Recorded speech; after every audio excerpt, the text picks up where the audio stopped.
পৃথিবীর গভীরে, যেখানে সূর্যের আলো পৌঁছায় না, যেখানে অন্ধকার রাজত্ব করে, সেখানে লুকিয়ে আছে এক অদৃশ্য শহর।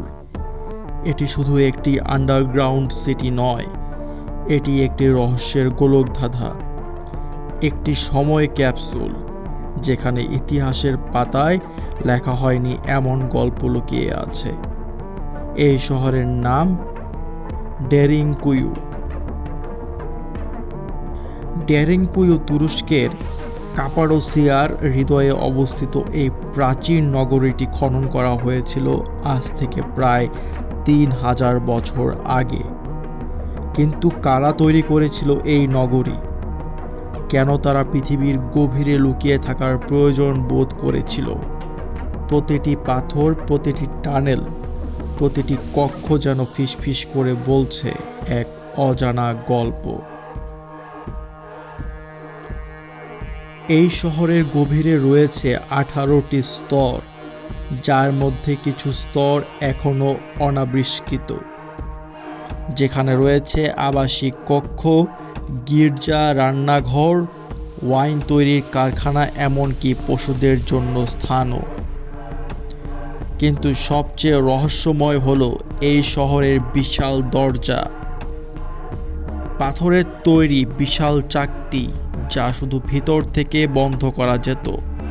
এই দরজাগুলো কি কোনো আক্রমণ থেকে বাঁচার জন্য তৈরি করা হয়েছিল, নাকি এর পিছনে লুকিয়ে আছে আরো গভীর রহস্য?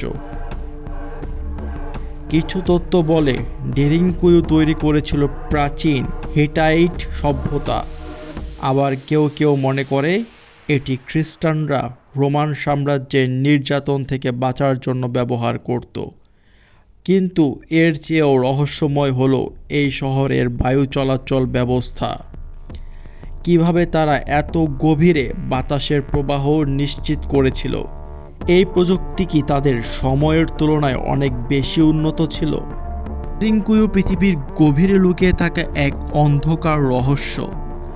আপনি কি এর গুপ্ত রহস্য উন্মোচনের সাহস রাখেন, নাকি এই শহরের অন্ধকার আপনাকে গ্রাস করবে চিরতরে?